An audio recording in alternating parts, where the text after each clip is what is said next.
Our system was created by human beings for the benefit of human beings. We do not exist to serve markets, just the opposite. If nothing in life is worth dying for, when did this begin? Just in the face of this enemy? Any economic system that weakens and destroys families is not worth having. A system like that is the enemy of a healthy society.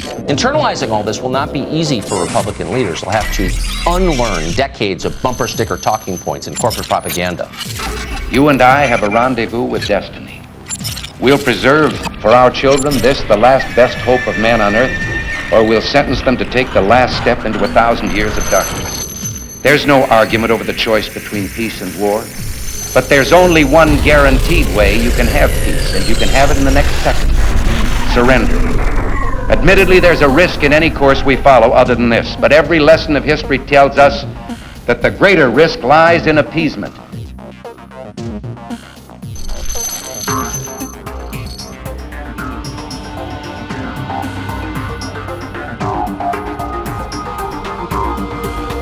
Libertarians are certain to call any deviation from market fundamentalism a form of socialism. That's a lie. Socialism is a disaster. It does not work. In fact, it's what we should be working desperately to avoid. But socialism is exactly what we're going to get, and very soon, unless a group of responsible people in our political system reforms the American economy in a way that protects normal people. If you want to put America first, you've got to put its families first. The left-wing press in this country supported Mussolini early on. The left-wing press supported Hitler in this country early on. It is only when the human rights abuses become so ridiculously violent and horrible that the left wing begins to even start to back away from left-wing dictators. The left wing liked Hitler. Next, what else we got? Of course Hitler was a left-winger. The name of his party was National Socialism. He redistributed wealth. He shut down businesses. This argument that Hitler was a right-winger is absurd. It's absolutely ridiculous, and it's historically ignorant. It's a slander put forward by the left in order to try and shut down all debate on the fact that socialism and the rise of the left in countries in a major way usually leads to dictatorial natures far more often than, for example, a limited government. This is not the story of how Adolf Hitler seized power in Germany.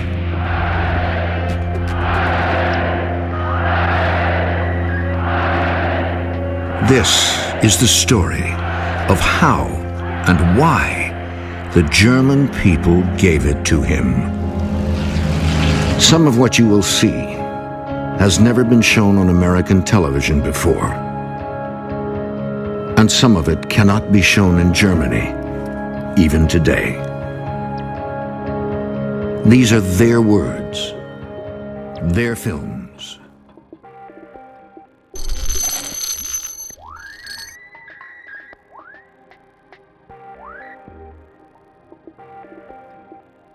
These are US socialists looking for their own version of Jeremy Corbyn to be elected in 2020.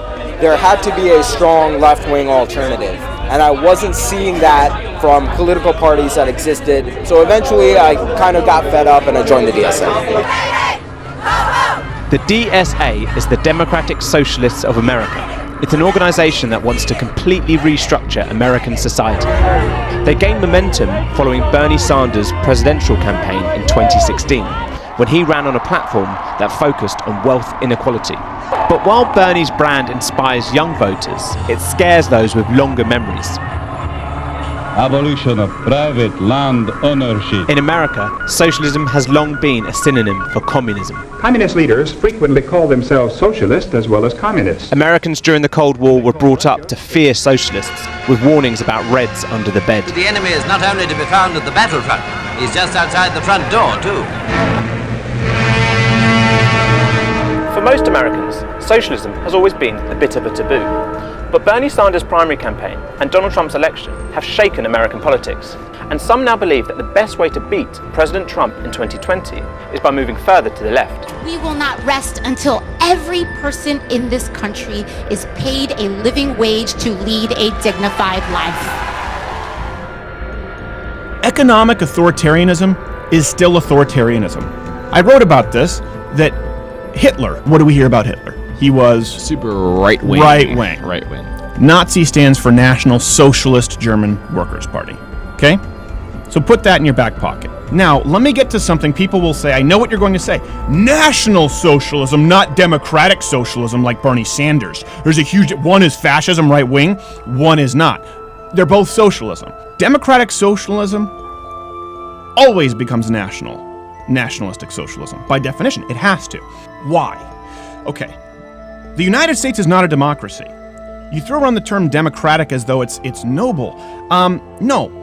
We're a constitutional representative republic. Why? That's important to know. It's important to know we're not a democracy. That's because democracy is mob rule. The reason the United States was framed as a constitutional representative republic is to make sure that the rights of the minority are still protected from the majority. Ancient Greece was a democracy.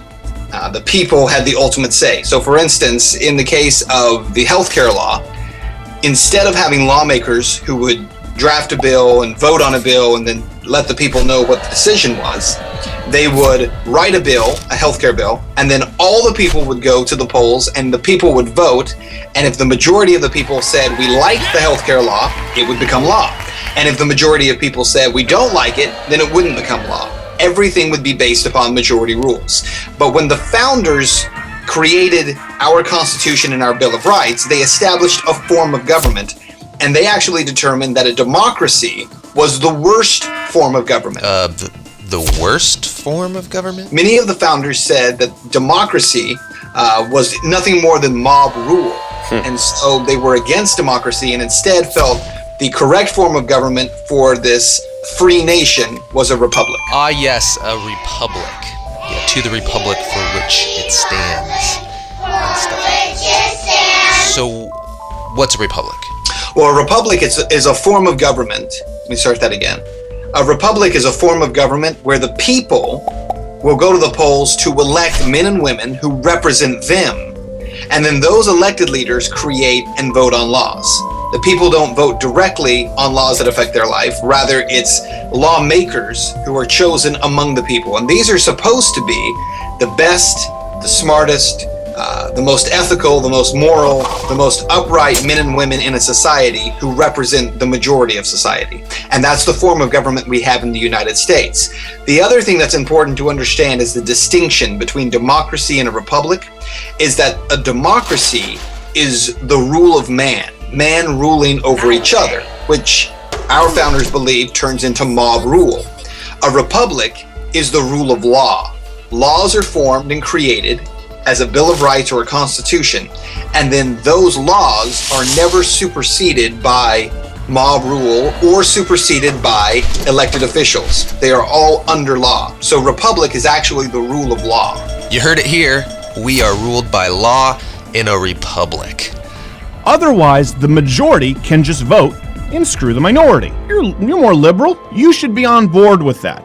Democracy, by definition, would inherently be bad for minorities. So, am I saying Bernie Sanders is like Hitler? No, but the ideology is the ideology that lends itself toward authoritarianism and fascism because of an increased expansion of the state.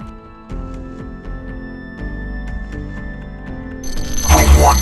Healthcare. Control healthcare, and you control the people.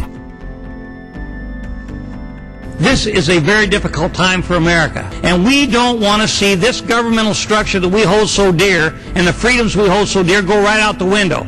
And that's what's happening today right before our very eyes. We see the government taking over the healthcare industry, the financial institutions, the automobile industry, and now they're going to try to take over the energy industry as well. Hitler promised employment for all. Of course, was a self-avowed socialist. Innovative public works schemes gave workers increased benefits. He increased jobs by increasing the state. Sanders' proposals include tuition-free public college, government-run healthcare for all, and more generous retirement benefits from Social Security. It adds up to an additional $18 trillion in government spending over a decade, an increase in about a third. Rule 2. Poverty.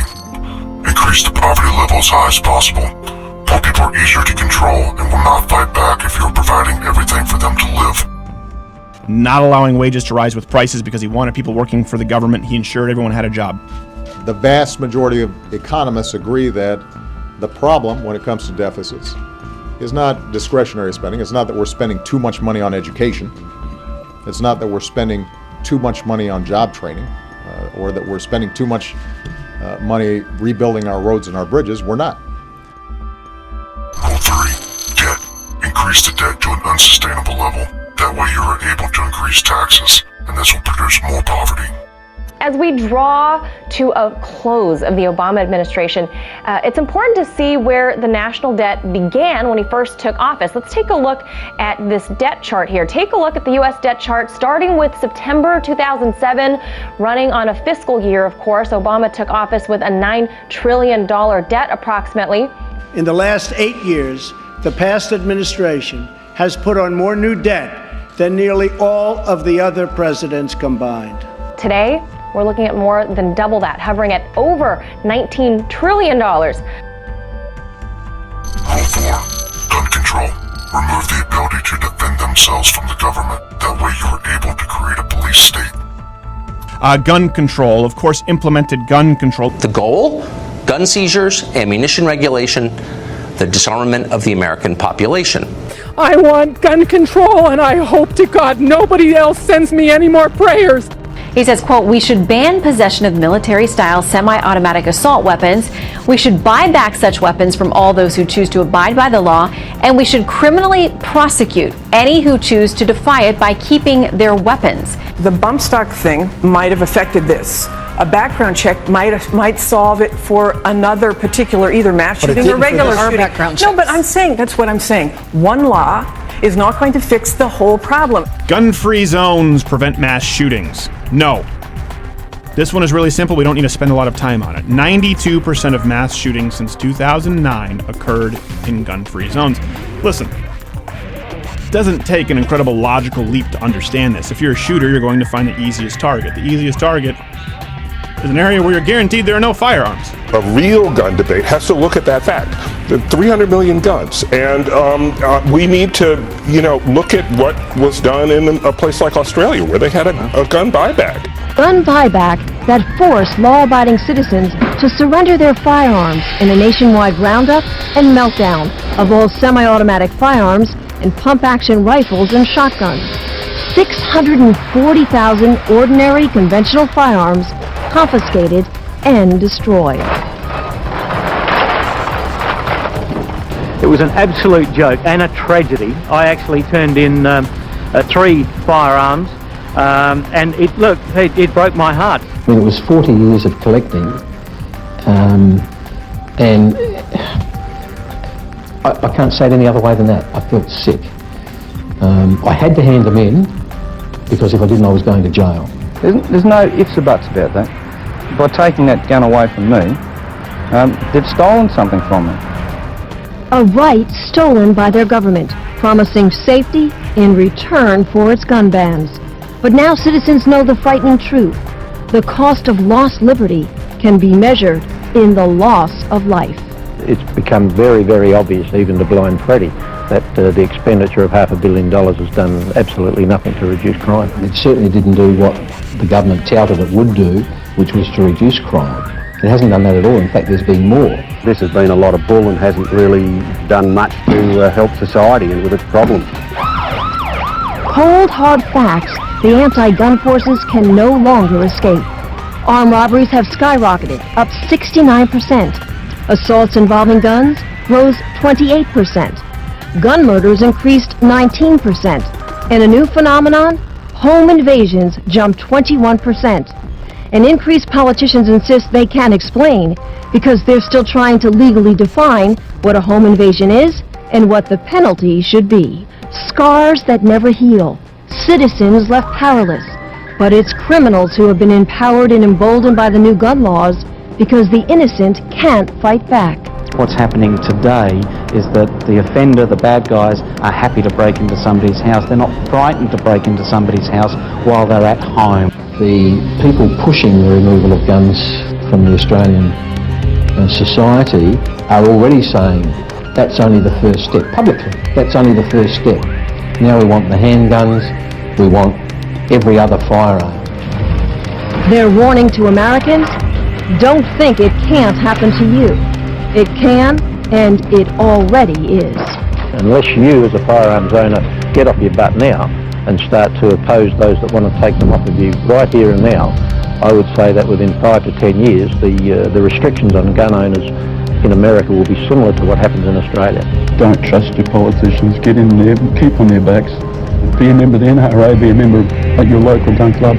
Be part of the NRA and never, ever, ever give up your freedoms, because that's, in the end, that's all you've got. If you think you have rights, tomorrow the government can take them away from you. I think the Americans have to be very, very careful, because, their rights will be quickly eroded, as ours have, and we don't have a chance in hell of getting those rights back. Even the NRA accepts that you don't have the right to have an automatic weapon. So what then is the constitutional limit that says, but you are absolutely entitled to have a semi-automatic weapon? This is all kind of made-up mumbo-jumbo. Does an American citizen have a constitutional right to own a gun? Here's what the Second Amendment says. A well-regulated militia, being necessary to the security of a free state, the right of the people to keep and bear arms, shall not be infringed. Now, it once seemed to me like that language only protected state militias and not individuals. Indeed, this is the view held by the 4 dissenting Supreme Court justices in the 2008 case of District of Columbia versus Heller, a landmark case dealing with gun ownership. But the more research I did, the more I came to realize that my initial view was mistaken, and that the founders were in fact securing an individual right. The 5 justices who voted to affirm the right to own a gun in D.C. versus Heller had indeed made the correct decision. Let's look at the amendment one more time. A well-regulated militia, being necessary to the security of a free state, the right of the people to keep and bear arms, shall not be infringed. We first need to focus on the phrase, the right of the people. Note that the people are the only ones whose right is secured here, not the militia or a state government. This phrase, the right of the people, comes up a few times in the Constitution. For example, the First Amendment refers to the right of the people peaceably to assemble and to petition the government. And the Fourth Amendment secures the right of the people to be secure against unreasonable searches and seizures. Why then, if the authors of the Constitution felt so strongly about the right of the people to own guns, did they include language about a well-regulated militia? These opening words of the amendment might be called a justification clause. Such clauses are used to help explain why a right is being secured. But it's the operative clause that explains what right is being secured. In this case, the right of the people to keep and bear arms. And what was the word militia understood to mean at the time? Well, the Militia Act of 1792 defined militia to mean all white males 18 to 45. Today, of course, militia would include women and people of all races, but it was clearly not a reference to a small National Guard type group. And what about the part of the amendment that says a militia is necessary to the security of a free state? What, the opponents of personal gun ownership ask, does a personal right of gun ownership have to do with that? Again, historical context is key. In the 1790s, the phrase free state wasn't used to mean an individual state like New York or Rhode Island. Rather, it meant what we'd call today a free country, a nation free of despotism. A free state is what the framers wanted America to be. They saw an armed citizenry as in part a hedge against tyranny. Citizens who own weapons can protect themselves, prevent tyrants from seizing power, and protect the nation from foreign enemies. This does not mean, though, that this right is unlimited. Free speech, for example, has long been subject to some narrow and reasonable regulations. But severe restrictions on owning a gun, like severe restrictions on free speech, would violate the Second Amendment as the founders understood it. Maybe you think this understanding of the Second Amendment is outdated today, that the Constitution needs to change as public attitudes change. The founders included a provision for doing just that. If the public attitude really has changed, the Constitution can be amended to reflect that change. But ironically, even if we focus on current public attitudes, the case for individual gun ownership is as strong as ever. Polls consistently show that over 2/3 of Americans believe that the Second Amendment secures the right of citizens to own a gun. And Congress and state governments have repeatedly reaffirmed this view, including in recent decades. So, does the Second Amendment secure an individual right to bear arms? It did when it was written, it has throughout American history, and it does today. Even though this is a win that everybody agrees is something that should be done, there's some people that are concerned about what that means for the next thing down the line. Would you then go to semi-automatics? Would you then get the background check legislation that Democrats have wanted for a long time? It was a tragedy Sunday night, and I still will never give up my rights. Still never give up my rights. They call it gun control, but it's not. It's people control. For the left, voters who can't be controlled can't be trusted. Rule 5. Welfare. Take control of every aspect of their lives. Food, housing, and income. We've already cut $2.5 trillion in our deficit. Everybody says we need to cut $4 trillion, which means we have to come up with another $1.5 trillion. Is now not doing what it needs to do. The climate is still deteriorating because greenhouse gases are increasing. We're not taking the steps needed to avoid catastrophic climate change. There are many nations represented here, the island nations, that will disappear in the next 40, 50, or 60 years. Well, livestock production does contribute to greenhouse gases. The question is just really how much and to what extent. If you look at, in the United States, data from our own EPA suggests that livestock production contributes about 3 to 4% of greenhouse gases per year in terms of all the contributions to the global economy. Over the past few weeks, many Americans have felt anxiety about their finances and their future.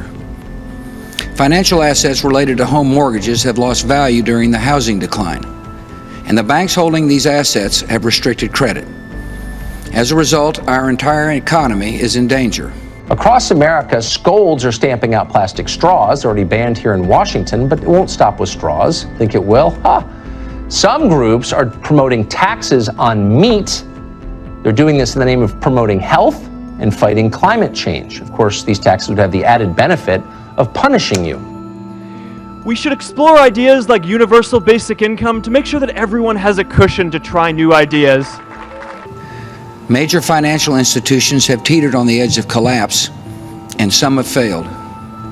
As uncertainty has grown, many banks have restricted lending. Credit markets have frozen, and families and businesses have found it harder to borrow money. Free daycare. You had basically an entire generation who were raised by the state. Sanders is also planning a big program to help pay for childcare and preschool. He's unapologetic about the need for a bigger government role. We can be a nation in which working parents go to work. They know that their babies and their kids are in quality, affordable childcare. Nationalized health care. The freedoms and the quality of life of Americans is being threatened right here at home. Not necessarily just by those outside the country, but here at home. And I want to tell you why tonight. We're talking about a socialized approach to medicine called national health care that's going to cost billions and billions and probably trillions of dollars. So where's the other $38 trillion going to come from? Well, one of the things that we need to realize when we look at something like Medicare for All would save the American people a very large amount of money. And what we see as well is that these systems are not.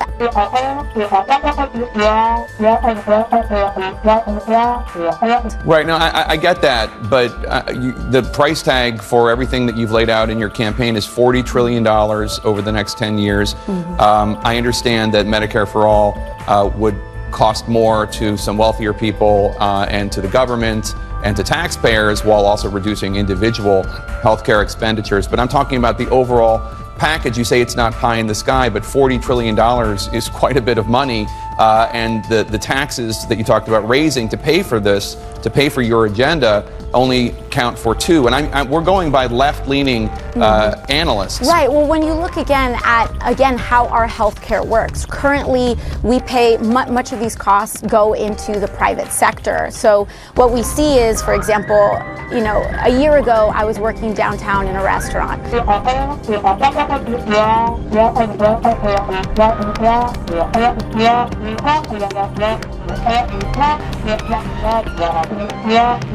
It is an externality, if you will, of unprecedented amounts of student loan debt. I'm assuming I'm not going to get an answer for the other $38 trillion, but we'll have you back and maybe we can go over that. But none of them were bothered that from now on, their telephones would be tapped, their letters opened, and their desks broken into.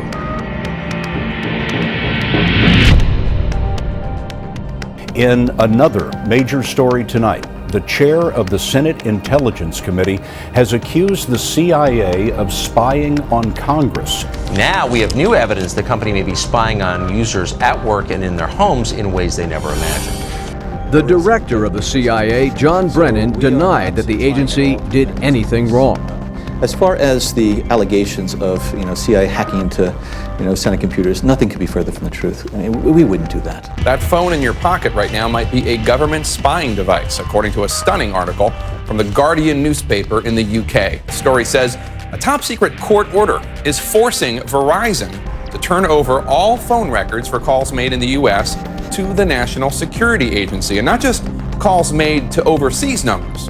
When you call grandma in Nebraska, the NSA knows. I will provide our intelligence and law enforcement agencies with the tools they need to track and take out the terrorists without undermining our Constitution and our freedom. They're listening in on your conversations. How would they do that? Well, it's pretty simple. If you've got the Facebook app on your phone, there's a microphone right here. In fact, most of our smartphones have multiple microphones on them so that they can hear your voice clearly in a loud room. In 2014, the CIA conducted an unauthorized search of Senate files. They show the company's willingness to stick a camera in your bedroom and spy on you and your children, and then, of course, use that information to sell you things. That's how surveillance capitalism works. Rule 6. Education. Take control of what people read and listen to. Take control of what children learn in school. Big education. We can be a nation in which every American, regardless of his or her income, can get a college education. American universities were once havens for free speech and free thinking. That's why they exist, to be that. But increasingly, they're not that at all. They are safe spaces for people who don't want to explore uncomfortable ideas. Can academia and this country become open-minded again? To have free public community college, it will cost $62 billion. The U.S. government spent $69 billion in 2014 just on financial aid programs. Right, the but money what is you're there. saying is, but all I'm saying is you want to cut. How could this site play a part in Hitler's plans for world domination and genocide? The ideological concept starts with an organization called Kraft durch Freude, or Strength Through Joy. Led by top Nazi Robert Ley, on the surface, Strength Through Joy just provides subsidized breaks for millions of low-paid German industrial workers. But its real mission is to unite them behind Hitler. Right? You know, it's really funny. It's almost like Twitter is trying to prevent me from sharing certain information from certain people based on a certain issue that Twitter is causing. Facebook purged over 800 accounts and pages today. Today, we're removing 559 pages and 251 accounts. First, let me provide some context. YouTube has actually filed a privacy violation notice for our Male Privileges and Myth Change My Mind video. As you folks know, I was suspended on Twitter twice this month, both suspensions for a week.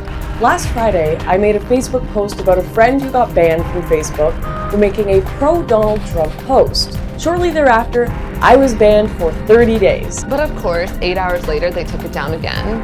Not to mention, I am following 6 accounts in which I requested to have notifications from. Alex Jones, Ann Coulter, Hannity, Breitbart, Paul Joseph Watson, and UC Berkeley. Out of all of the 6 accounts I requested to receive notifications from, I'm only receiving notifications from UC Berkeley. So what Prora was an ideological way of making people feel really happy about giving 100% of their free time being indoctrinated with Aren't we the greatest? Isn't it worth the suffer? Shouldn't we all be in this together? Actually, somebody who sat down to have a debate with you 3 years later didn't really like the way that he came across, so now he wants you to remove your video, otherwise we're gonna punish you. By the way, Pedophile's channel's still up. Have you been to 7 Awesome Tweens? Rule 7. Religion. Remove the belief in God from the government and schools.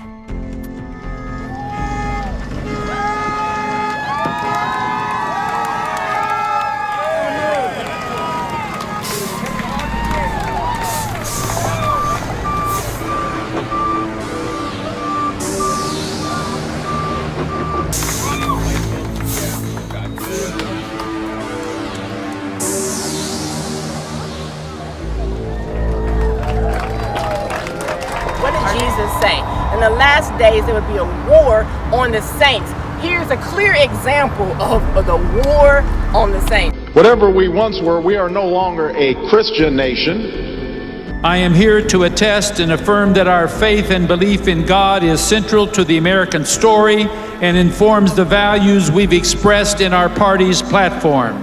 All those delegates opposed, say no. Let me do that again. All those delegates opposed, say no.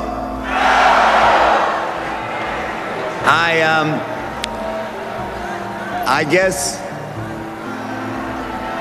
I'll do that one more time. All those delegates opposed, say no.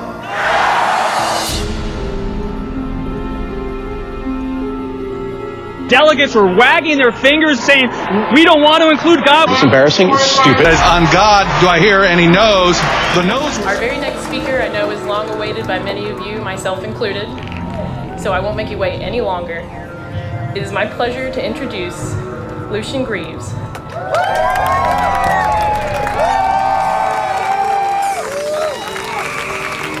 Thank you. Good people of Arkansas and supporters of religious liberty. Hail Satan! I present to you Baphomet, a symbol of pluralism, legal equality, tolerance, free inquiry, freedom of conscience, and reconciliation. Baphomet, on the same grounds as the Ten Commandments, does not represent a conflict, but a resolution.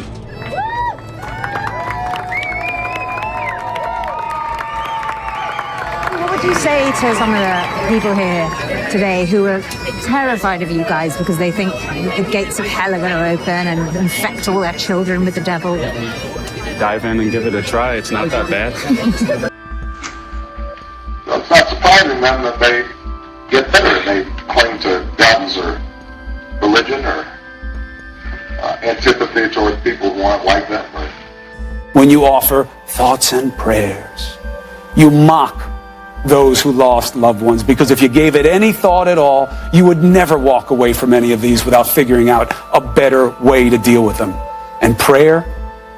You think leaving it to God is the answer? We pray for strength, we pray for wisdom, for resolve, but we clearly don't want to act on any of those here. So what are you praying for? What would it take? How about a stadium full of children of the most influential people in our society, all holding puppies? And if you haven't heard the name Desmond Napolis, get ready for this trailblazing 11-year-old drag kid who RuPaul is calling the future. His bravery is inspiring so many. We're going to talk to him in just a moment, but first, let's take a look at his amazing story.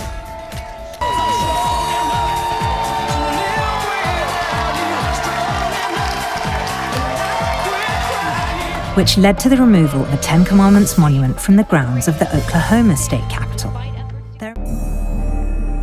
The statue itself has these children like they're flocking to Satan. You know, we want our children to get to heaven. We don't want them in hell for all The gun control abortion was radically pro-abortion, blaming on the 1%. Back then, the 1% were Jews. About abortion, and you said there's nothing in the Bible about abortion. But some would challenge and say, well, what about thou shalt not kill? Well, if that's the tact we're going to take, then we have to be pissed at every war. We have to be pissed at all the things we do. Thoughts and prayers.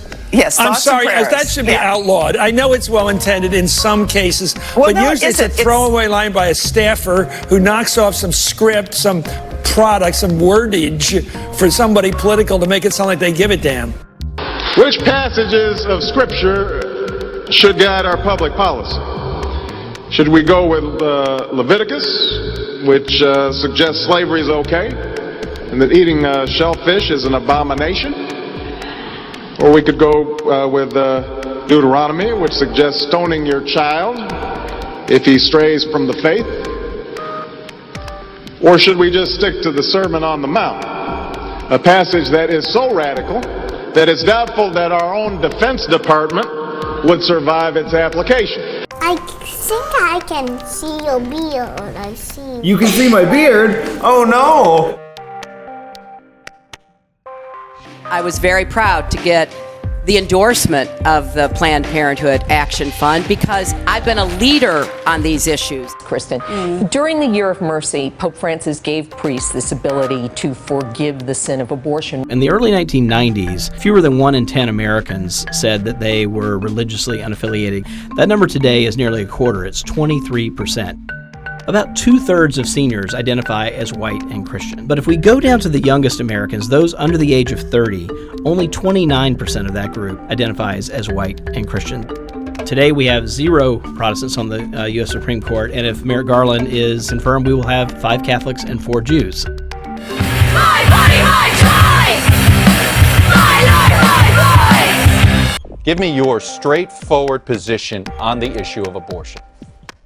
My position is in line with Roe v. Wade. See this goat-headed fellow as something much more real and sinister. A Colorado baker tonight who refused to bake a cake to celebrate the marriage of a same-sex couple because of his own religious objection. The 2012 election with Romney versus Obama is a good illustration of just how quickly the power of white Christian America has declined. Romney actually did pretty well among white evangelical voters. He hit all his basic marks that his campaign should have hit. If he had run the same campaign he ran and got the same kinds of support he got in 2004, he would have won. But what had changed between 2004 and 2012 was that the religious and racial landscape had shifted just enough that it wasn't enough to put him over the top. Who wants to be a drag queen when they grow up? All of these issues of gender fluidity and self-acceptance and all of these topics that are real, are very, very real. Do you get it? Everyone thinks that this girl is a boy. Hitler promised employment for all. Of course, was a self-avowed socialist. Innovative public works schemes gave workers increased benefits. He increased jobs by increasing the state, not allowing wages to rise with prices because he wanted people working for the government. He ensured everyone had a job. Big education, free daycare. You had basically an entire generation who were raised by the state. Nationalized health care, up to an 80% tax. Gun control, of course, implemented gun control. Abortion, was radically pro-abortion, blaming on the 1%. Back then, the 1% were Jews. None of these things are right-wing. None of these things are libertarian or conservative. So, let's get through. If you go policy for policy, there's nothing about him that's right-wing or conservative, other than the fact that you're going to try and attribute racism to conservatism because that's what you've been taught to do by your college professor. Rule 8. Class warfare. Divide the people into the wealthy and the poor. This will cause more discontent, and it will be easier to tax the wealthy with the support of the poor. We talk about taxing the 1%, and I did see the previous interview you did where you said the 1% is anyone making above $250,000 or more. I would completely disagree with you.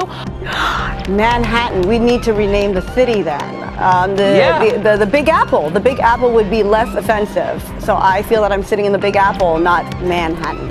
How does that reinforce social structures where men dominate eating meat? Yeah, it's really complicated. We'll break it down for How about this though? You said we had 4 or 5 minutes, right? Just keep it simple. And one other thing, Tucker, as well, she's bemoaning corporations, but she wants to take this money, likely from taxpayers, and what they're going to ultimately do is the same thing that President Obama did with the stimulus, companies like Solyndra. So she's going to continue to feed that corporate welfare and corporate greed, yet she bemoans corporations and corporate greed. Eating meat holds a lot of symbolism. And it really is too much to explain in 4 minutes. But it has to do with the fact that our individual level decisions, the things we decide to do as individuals, what we consume, what we put on our bodies, the things we buy and put in our households, are fundamentally political acts. Okay. Right? The personal is political. Okay.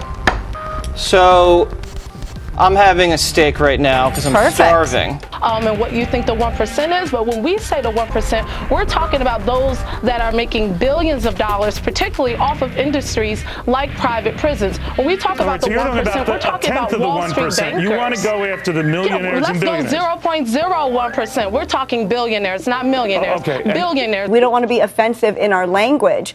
And they're trying to be non-sexist and non-biased, and that means trying to take the word man out. So instead of man-made, it would be synthetic. So instead of mailman, it would be mail carrier. So there's many ways to go around it. Instead of humanity, you should say people.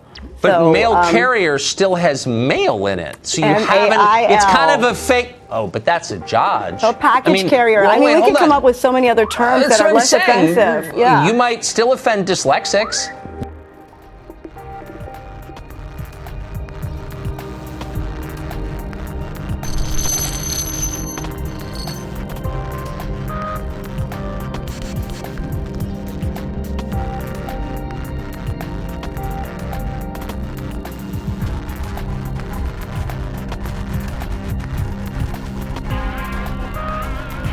Well, these women may as well be the four horsewomen of the apocalypse for the Democratic Party, if you ask me, because they represent some of the most radical views in Congress.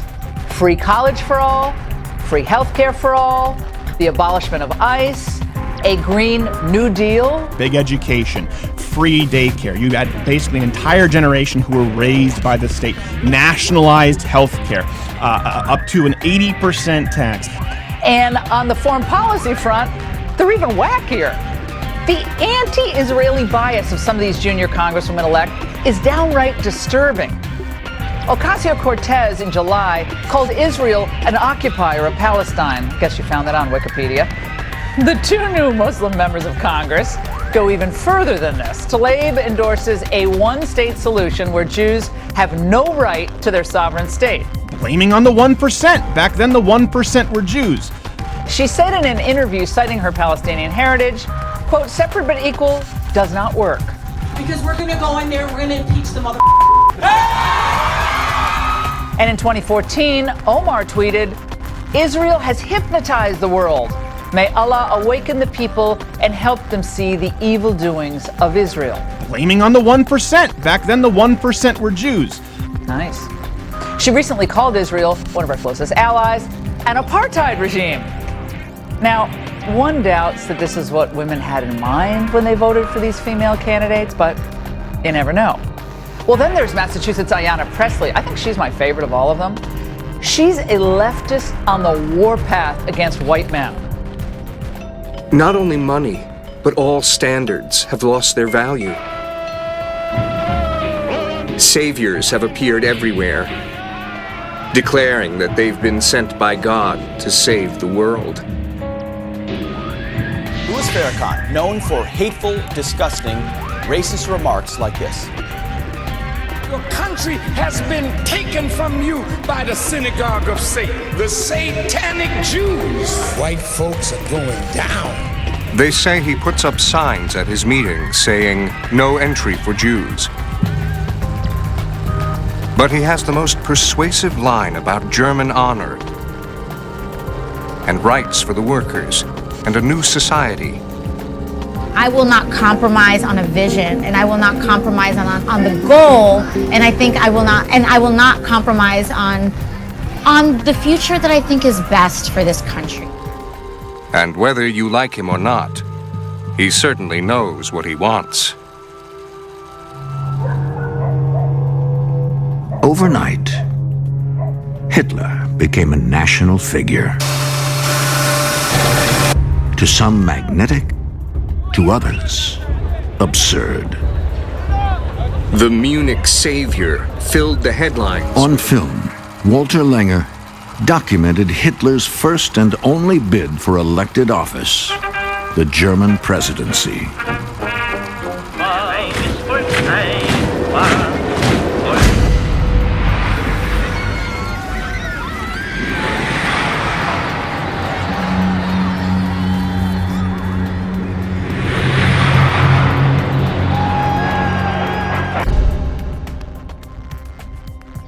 You now have Hillary Clinton, and this is why I say the Russians have been successful with what they have done. You have the likes of Hillary Clinton writing in The Atlantic in a new article that she wants to get rid of the Electoral College. Ari, you know, I came from New Hampshire. We get 2 little electoral votes, but you know what? We actually have a voice because of those 2 votes. If we didn't have those votes, we wouldn't really have anything, right? Because it would all be New York and California, and while they're still more important electorally, those 2 votes can matter. And this is why our founding fathers set up a system like this. And now Hillary Clinton, who, let's not forget, during 2016 was suggesting how horrendous and awful and despicable it was for Donald Trump to say that he may not, should he not win, trust the results of the election. Now she's effectively saying that, say, let's get rid of the Electoral College. If you ask me, the Russians have succeeded because you've now got someone. The Nazis were the largest political party in Germany. How do we solve this problem of we win the election, but we don't get to be president? Yeah. Because this has happened twice now, since 2000. Al Gore and now Hillary, and it seems to be happening to one party. Only us, only Democrats. Right, which is, of course, the way they would want it. Yeah. You kind of can't blame them for that. But how do we fix that? Well, I'm in the process now writing an article that says there's a simple solution to it. We have to just abolish the Electoral College. It's not...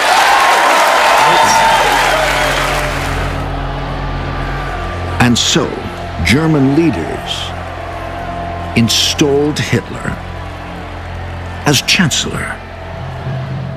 Alexandria Ocasio-Cortez, in the hours after Brett Kavanaugh was confirmed to the Supreme Court, tweeted support for abolishing the Electoral College to prevent more Kavanaughs. Ocasio-Cortez tweeting, quote, "It is well past time we eliminate the Electoral College, a shadow of slavery's power on America today that undermines our nation as a democratic republic."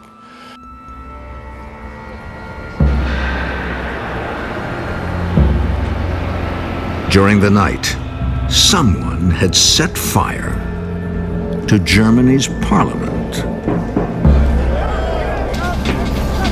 To this day, no one is certain who set the fire that destroyed the Reichstag. But Hitler knew who he would blame. His rivals. What do you think of the Dems trying to push the blame on Russia? Is there proof of that? It is as if there are no shoes on the Trump human centipede that are not about Russia. Russia, Russia, Russia. This week in Russiagate. This cloud about collusion with Russia will hang over him no matter where he stands. It certainly feels like we're in the opening stages of a devastating political chapter in American history. Evidence is mounting for the president's meddling in the Russia probe. Tom Friedman said the election hacking is at the caliber of a Pearl Harbor or a 9/11. Do you agree with that? I completely agree with that. Donald Trump now sits at the threshold of impeachment. The Nazi press said that the Reichstag fire was intended as a signal for communist cells across Germany to rise up and revolt. I personally think it's over. I don't think there's anything that can be done that can stop this at this point.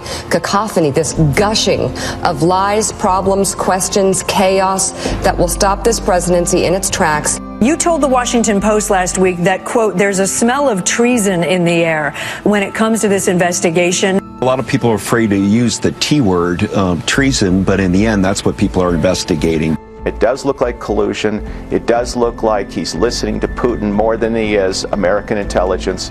And frankly, I've never seen that before.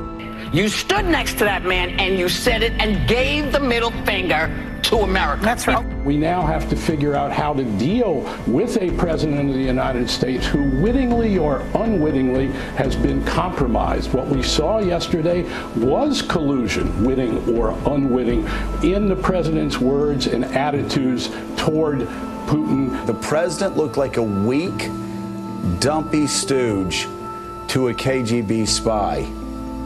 He had a chance to show loyalty to the men and women in uniform of America's military and intel community, and instead he betrayed them. They wanted to send armed mobs into villages to commit murder and plunder. They were like spitting on me and stuff.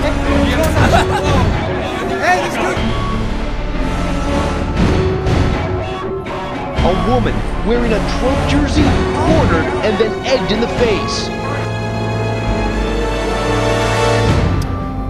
Fuck this flag, fuck this country, you know what I'm saying? I'm literally about to fucking kill myself and I'm not kidding. You better fucking fix this shit right now. Hostages would be taken from the middle class. Wives and children of police officers used as human shields. The destruction of all cultural values, just like in Russia.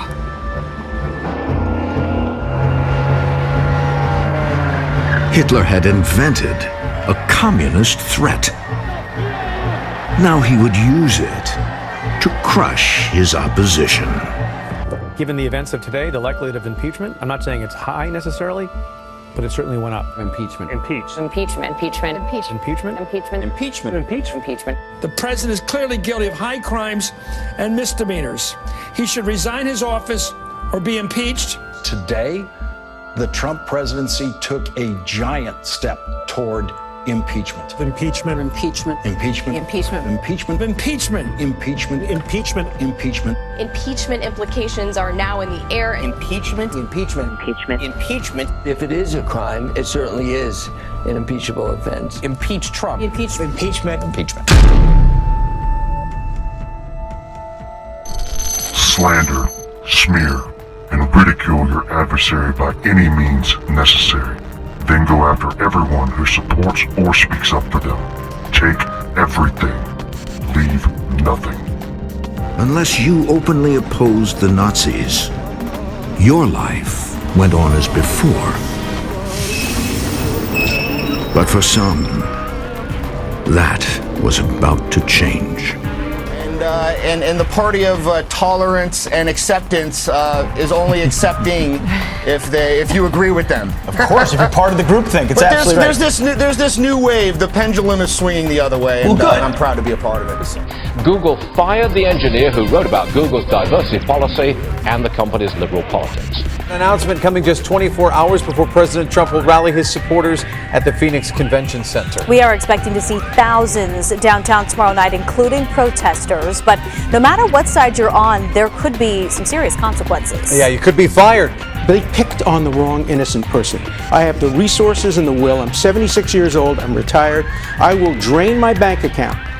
I will do everything in my power, not only to prove that I didn't do it, and I think everybody who's seen this understands that that's the case, and I will prove it. Surprisingly, there's a lot more conservatives in Hollywood than you would expect. They don't necessarily talk about it. They stay more anonymous.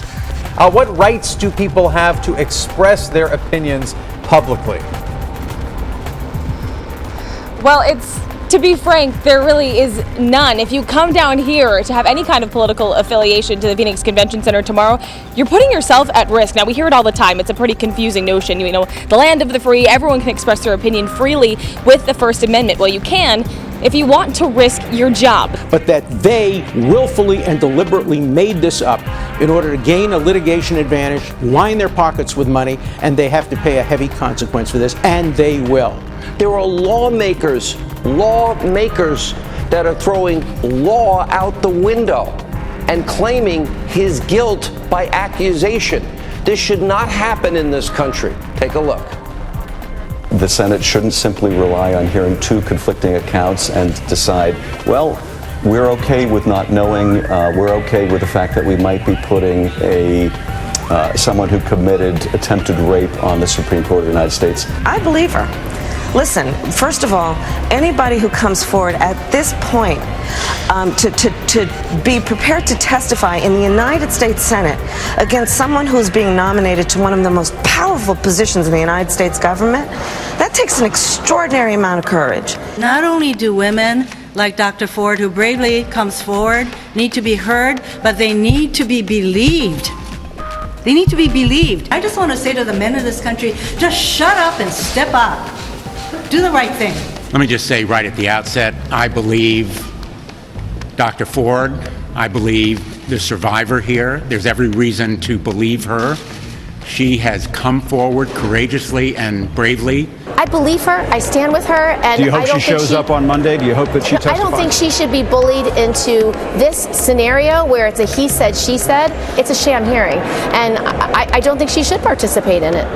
I believe Professor Ford. I think she's credible, and I think when the investigation is finished and when she testifies and Judge Kavanaugh testifies, I think a majority of senators will find her credible, and I never thought Kavanaugh should get appointed. The First Amendment only prevents the government from silencing you, but your boss, they can. So if they believe your views are distracting from the company or painting a bad picture, they can fire you, no questions asked. A real-life political drama in Tinseltown.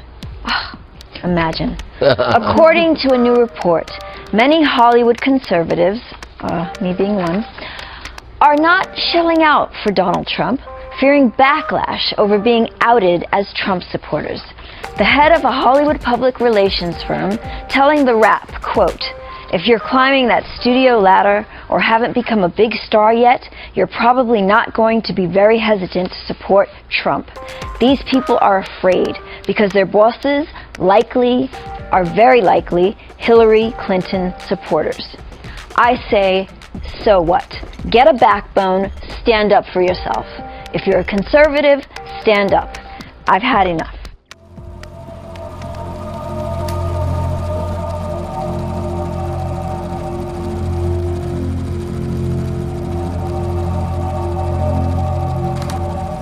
The Nazis were boycotting all Jewish businesses in Germany. The head of the California Democrat Party is calling for a boycott of a popular burger chain, In-N-Out Burger. Why? Well, because the company gave $25,000 to the California Republican Party. More than 50 House Democrats are boycotting. Nancy Cordes is on Capitol Hill. Started as a sporadic protest, has grown to include roughly a quarter of all House Democrats. But most of the boycotting members come from overwhelmingly Democratic districts where they're unlikely to get much blowback. A man's garden was dug up. There was supposed to be a machine gun in it. But nothing was found. To squeeze a confession, they beat him. Yeah, good luck. Good luck. After what they did to Flynn, and the way they trapped him into perjury, and no sentence for him, 14 days for Papadopoulos, I did better on traffic violations. President Trump's former National Security Advisor Michael Flynn just hours away from finding out if he'll go to prison for lying to the FBI about his Russia contacts. He needs Flynn to take this plea no matter what, even though the case is weak. The Mueller team is terrified of having to take this to court. Can you imagine, Joe, on cross-examination, the two FBI agents interviewing Flynn under oath being asked to repeat and state the fact that they did not believe Flynn was lying? I could see them saying to Pianka or Peter Strzok, the two agents that interviewed Flynn, Mr. Pianka, Mr. Strzok, is it accurate, special agents, is it accurate that you wrote in the piece that you did not believe Mike Flynn was either being deceptive or he was lying? Yes, Your Honor, yes, that is accurate. You did charge him with lying, right? Yes, we did. But you believed he wasn't lying? Yes, we wrote that. Can you please explain the discrepancy? This case is going to get thrown out. It's a joke. The message was clear. Opposition of any kind would not be tolerated. Winning awards in Germany, Venice, and finally, Paris. Within a year of that award, Adolf Hitler was named Time magazine's Man of the Year. It's another win for President-elect Barack Obama. He's been named Time magazine's Person of the Year for 2008. Hitler tried and failed many times. No one took him seriously in the beginning, mocking and laughing at his radical views. Hitler himself is still rather a handicap for the movement that has gathered around him. I just want to let you all know how proud I am of each and every single one of you. Besides, for ordinary Germans, his personal appearance is thoroughly repellent. Her entire political persona has been as a mob instigator. She was the one that excused the riots in LA that cost 63 people their lives, $1 billion in property damage, 12,000 arrests. She called it a rebellion that was justified by social justice. This is a woman who made common cause with Crips and Bloods and Damian Williams, who yanked poor Reginald Denny out of a truck at a corner in South Central LA, and basically said that these were just troubled youths. Is it any surprise? Once a mob inciter, always a mob inciter. And now you've got all these Democrat leaders who are pretending to distance themselves from her. The fringe is the center in the Democrat Party. The epileptic behavior, the wild gesticulations and foaming at the mouth.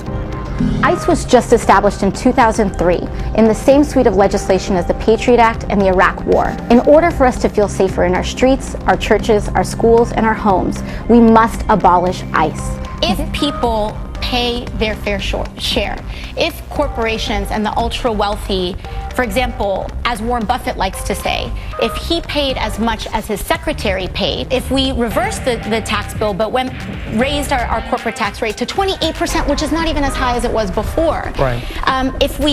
If we do those two things and also close some of those loopholes, that's $2 trillion right there. If we implement a carbon tax, that's an additional amount of a large amount of revenue that we can have. Just last year, we gave the military a $700 billion budget increase, which they didn't even ask for. What we need to do is reprioritize what we want to accomplish as a nation.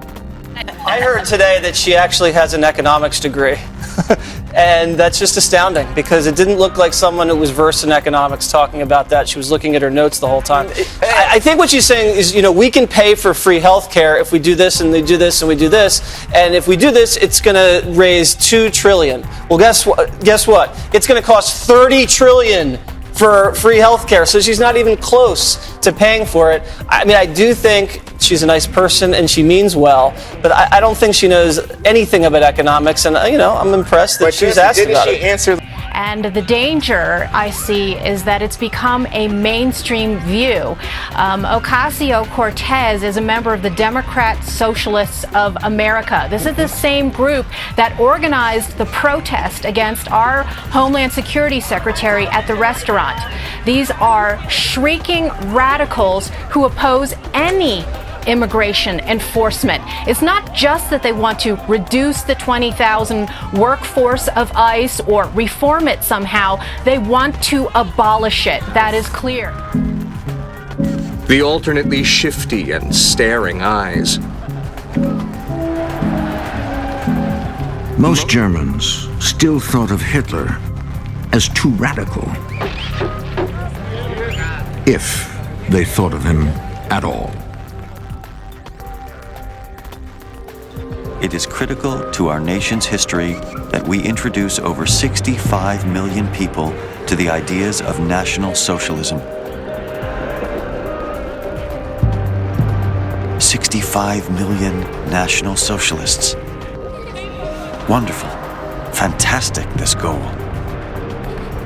Now, you may grumble about the fact that your CEO earns 10 times more than you do, but would you swap working for a company in favor of living in a communist country where everyone is theoretically equal? Well, according to a new survey, a surprising number of millennials in the US would do precisely that. Now take a look at this. A non-profit group called the Victims of Communism Memorial Foundation and YouGov asked 23,000 Americans whether they would rather live in a capitalist or socialist country. And here's the results. 59% said they prefer capitalism, with 34% preferring a socialist nation, as you would perhaps expect. But of the millennials in the survey, the majority said they would prefer to be in either a socialist, communist, or even a fascist country. The survey also suggests 7 in 10 Americans don't fully understand what communism is or confuse it with socialism. Meanwhile, the president's son, Donald Trump Jr., has taken his own swipe against socialism. He tweeted a picture of his rather cute toddler taken over Halloween and said, "I'm going to make half of Chloe's candy tonight, take half of Chloe's candy and give it to some kid who sat at home. It's never too early to teach her about socialism." Day after day, flags raised, buildings taken over, people shot, newspapers banned. It is shocking how naked acts of violence, breaches of the law, barbaric opinions appear quite undisguised as official decree. Actually, it's terribly risky, even to be writing this. Radical and violent changes were happening across Germany. But Hitler had justified them all.